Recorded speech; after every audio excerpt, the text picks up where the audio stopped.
নমস্কার, দেখছেন talk to Bangla. আমি অভিষেক রয়েছে আপনাদের সাথে। এই মুহূর্তে যে খবর নিয়ে উপস্থিত হয়েছে, সম্বিত পাত্র আপনারা জানেন যে বিজেপির অন্যতম একজন গুরুত্বপূর্ণ মুখপাত্র এবং অবশ্যই লোকসভার সাংসদ। তো এই সম্বিত পাত্র গতকাল একটি প্রেস কনফারেন্স করেন। প্রেস কনফারেন্সের বিষয়টা কি ছিল? রাহুল গান্ধী কতবার বিদেশ যাত্রা করেছেন এবং তাতে কত টাকা তার খরচা হয়েছে। কিন্তু সেখানে তিনি একদম ভালোভাবে দেখিয়ে দিয়েছেন যে রাহুল গান্ধীর যা রোজগার তার থেকে তার বিদেশ যাত্রার খরচই বেশি। অবশ্যই গুরুত্বপূর্ণ একটা প্রেক্ষাপট তুলে ধরেছে, কিন্তু অবশ্যই আমাদের বলতেই হয় যে দেশের এত সমস্যা বাদ রেখে বিজেপি সরকার কিংবা বিজেপি সরকারের মুখপাত্ররা ঠিক জানে যে হেডলাইন ম্যানেজমেন্টটা কিভাবে করতে হবে। কারণ নিট, তার পরীক্ষার একদম কোশ্চেন পেপার লিক হয়ে গিয়েছে, সেই নিটের পরীক্ষা আবার পিছিয়ে দেওয়া হয়েছে। পেট্রোল ডিজেলের দাম বাড়ছে, দেশের প্রধানমন্ত্রী সোনা কিনতে না করছেন, সমস্ত কিছু একদিকে। আর রাহুল গান্ধীর গত 20 বছরের বিদেশ যাত্রার কত টাকা খরচ হয়েছে সেইটা একদিকে। একদম বিজেপি সেটাকে নিয়ে একটা প্রেস কনফারেন্স করলো। এমন নয় যে কোনো জনসভা থেকে একটা বক্তব্য রাখলো, একটা প্রেস কনফারেন্স আলগোছা করা হলো শুধুমাত্র এইটুকুনি বলার জন্য রাহুল গান্ধীর বিদেশ যাত্রার খরচ আসছে কোথা থেকে। অবশ্যই সেটা প্রশ্নের উত্তর দেওয়ার মতোই বিষয়। এবং এই মুহূর্তে আপনাদের বলবো যে এই প্রেস কনফারেন্সটা করতে গিয়ে কোথাও গিয়ে ভারতীয় জনতা পার্টি নিজেই একটু ধাক্কা খেলো নাকি, সেই প্রশ্ন আপনাদের সামনে একটু তুলে ধরবো আমরা। আপনারা যদি উত্তর জানা থাকে অবশ্যই কমেন্ট বক্সে কমেন্ট করবেন। তার আগে অবশ্যই টক টু বাংলা ইউটিউব চ্যানেলকে সাবস্ক্রাইব করুন। এই ভিডিও দেখুন শেষ অবধি, স্কিপ না করে। অত্যন্ত গুরুত্বপূর্ণ একটা ভিডিও বানাচ্ছি। তার কারণ সম্বিত পাত্র এই মুহূর্তে তিনি গতকাল যে প্রেস কনফারেন্সটা করেছেন, তিনি খুব গুরুত্বপূর্ণ একটা টপিক রেখেছেন সামনে। সবাই রাহুল গান্ধীকে বিভিন্ন সরকারের দোষ ঢাকার জন্য বেছে নেন, তাকে পাঞ্চিং ব্যাগ হিসেবে ব্যবহার করেন।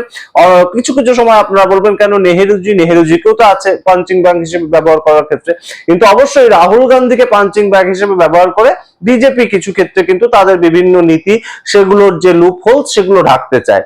এবং সেই জায়গা থেকে এই মুহূর্তে সম্বিত পাত্র একটা নতুন পদ্ধতি ব্যবহার করেছেন। তিনি বলছেন 2004 সাল, অর্থাৎ যে বছর প্রথম রাহুল গান্ধী লোকসভার অন্যতম একজন সদস্য হিসেবে নির্বাচিত হলেন এবং ইউপিএ সরকার তৈরি হলো, 2004 সাল থেকে 2026 সাল পর্যন্ত, অর্থাৎ 22 বছরে রাহুল গান্ধী 54টা দেশে তার বিদেশ যাত্রা করেছেন। 22 বছরে 54টা দেশে তিনি বিদেশ যাত্রা করেছেন এবং তাতে টোটাল তিনি নষ্ট করেছেন, সম্বিত পাত্র বলছেন, তাতে তিনি নষ্ট করেছেন মোট 60 কোটি টাকা। এই 22 বছরে 54টা বিদেশ যাত্রায় রাহুল গান্ধী খরচা করেছেন 60 কোটি টাকা।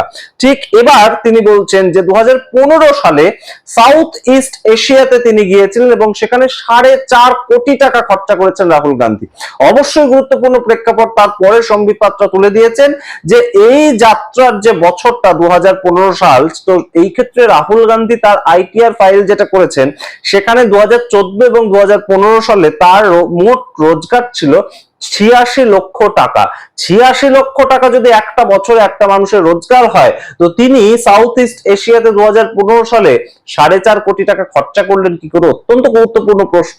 কি প্রশ্ন তুলেছেন সম্বিত পাত্র, আপনারা আগে তার মুখ থেকেই শুনুন, তারপর আসছে বিস্তারিত ব্যাখ্যায় যে রাহুল গান্ধী এটার কি উত্তর দিলেন। राहुल गांधी जी की आमदनी थी 11 करोड़ रुपए।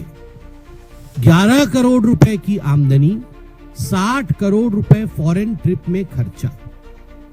एक उदाहरण देता हूं, एक वर्ष का उदाहरण दूंगा कि उस वर्ष में डिक्लेयर्ड इनकम कितना था उस वर्ष का, और उस वर्ष में उन्होंने एक फॉरेन ट्रिप में कितना खर्चा किया, जिसको कहते हैं gap between the declared income and model travel spend. Single trip है 2015 का। 2015 में साउथ ईस्ट एशिया गए और साउथ ईस्ट एशिया में 4.5 करोड़ रुपया, 4.5 करोड़ रुपीस वो स्पेंड बाय राहुल गांधी। और 2014-15 की जो उनकी आमदनी है, मतलब जो वार्षिक आमदनी थी, वो आमदनी थी 86.55 लाख। 86.55 लाख का आमदनी और एक ही यात्रा में खर्चा 4.5 करोड़ का। আপনারা শুনলেন সম্বিত পাত্রের মুখ থেকেই তার বক্তব্য, তার ওঠানো কিছু গুরুত্বপূর্ণ প্রশ্ন। এবার আপনাদেরকে বলি যে গুরুত্বপূর্ণ যে জায়গাটা, এটা নিয়ে বিজেপি সাংসদ হঠাৎ করে প্রেস কনফারেন্স করছেন কেন, তার কারণটা আপনাদের একটু গুছিয়ে বলবো। কিন্তু তার আগে দুটো প্রশ্ন তো ওঠেই। ইডি এনফোর্সমেন্ট ডাইরেক্টর যারা এত সক্রিয়, মানি লন্ডারিং এর কেসে তারা এত সক্রিয়, টাকা নিয়ে যেখানে দুর্নীতি হয় ইডি পৌঁছে যায়। তো রাহুল গান্ধীর বাড়িতে ইডি পৌঁছাচ্ছে না কেন?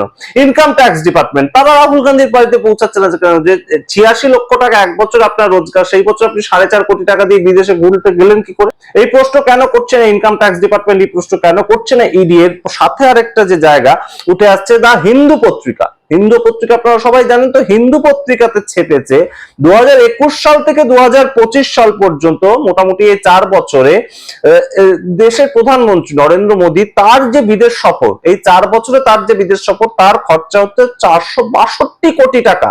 462 কোটি টাকা খরচা হয়েছে দেশের প্রধানমন্ত্রীর গত 4 বছরে বিদেশ সফরের জন্য শুধু। তো আপনারা বুঝতেই পারছেন এই মুহূর্তে এই প্রশ্নটাও তো ওঠে যে কোথা থেকে এই টাকা আসে। আচ্ছা, ধরে নেওয়া যায় যে দেশের প্রধানমন্ত্রী যখনই বিদেশে গিয়েছেন আমাদের দেশের ভালো করার জন্যই তিনি গিয়েছেন। দেশের প্রধানমন্ত্রী বিভিন্ন জায়গায় যান সেখানকার কাজকর্ম করতে, কিন্তু তার সাথে তাহলে গুরুত্বপূর্ণ প্রশ্নটা উঠছে যে এই যে পশ্চিমবঙ্গে এত বড় বড় র্যালি হলো, বিহারের ভোটে নভেম্বর মাসে এত বড় বড় র্যালি হলো, দেশের প্রধানমন্ত্রী যে কোনো একটা র্যালি করলে সেখানে খরচা মোটামুটি 1 থেকে 1.5 কোটি টাকা হয়। সেই টাকাগুলো কোত্থেকে পাচ্ছে ভারতীয় জনতা পার্টি? সেই প্রশ্নও তো উঠবে। যখন আমরা দেখতে পাচ্ছি যোগী আদিত্যনাথ হেলিকপ্টারে করে আসছেন পশ্চিমবঙ্গে প্রচার করতে, হেমন্ত বিশ্ব শর্মা যোগী একদম হেলিকপ্টারে করে আসছেন প্রচার করতে। এবার আপনাদেরকে বলি এই প্রশ্নটা এখন রাহুল গান্ধীর বিরুদ্ধে কেন হঠাৎ করে তুললেন সম্বিত পাত্র? তার কারণ একটু পিছিয়ে যেতে হবে। 2 দিন আগে রাহুল গান্ধী একটা খুব গুরুত্বপূর্ণ পোস্ট করেছিলেন, যখন নিট পরীক্ষা অর্থাৎ ডাক্তারির যে এন্ট্রান্স দেওয়ার পরীক্ষা সেটার কোশ্চেন পেপার লিক হয়ে গেল, সেটা নিয়ে একদম পরবর্তী দিনে আবার পিছিয়ে দেওয়া হলো পরীক্ষাটাকে, সেটা নিয়ে রাহুল গান্ধী সেদিনই একটা পোস্ট করেছিলেন। সেই পোস্টটার মাধ্যমে বিভিন্ন প্রশ্ন তিনি তুলেছেন। সেটাই কি এই যে প্রেস কনফারেন্স করা তার বিদেশ যাত্রা নিয়ে, সেটার পেছনে একটা কারণ হতে পারে না? কি বলছিলেন রাহুল গান্ধী সেদিন আপনাদের একটু পড়ে শোনাই, আপনারা একটু মন দিয়ে শুনুন রাহুল গান্ধীর সেদিনের পোস্টটা। দেশের যুবকদের সামনে একটা গুরুতর কথা রাখতে চাই, একটা কাজ করুন, আপনারা নিজেরাই গুগল করে দেখুন, নিট 2024 ভয়ঙ্কর পেপার চুরির সময় এনটিএ এর ডিজি পদে কে ছিলেন? এনটিএ যে সংস্থা, ন্যাশনাল টেস্টিং এজেন্সি, এই এনটিএ সংস্থা বিভিন্ন পরীক্ষা কন্ডাক্ট করে, সেটা নেট হতে পারে যেটা পিএইচডি করার জন্য দিতে হয়, সেটা নিট হতে পারে, তারা সেটা এনটিএ কন্ডাক্ট করে। তো 2024-এ এই ধরনের একটা পেপার লিক হয়েছিল নিট পরীক্ষার ক্ষেত্রে। তো সেই সময় এনটিএ এর ডিজি, সেই ডাইরেক্টর জেনারেল পদে কে ছিলেন সেটা আপনারা গুগল করে সার্চ করুন, রাহুল গান্ধী তেমন বলছেন। তারপর তিনি বলছেন, আর এটাও সার্চ করুন মোদী সরকার আজ তাকে কোথায় বসিয়েছে। দেখলেন, বুঝতে পারলেন?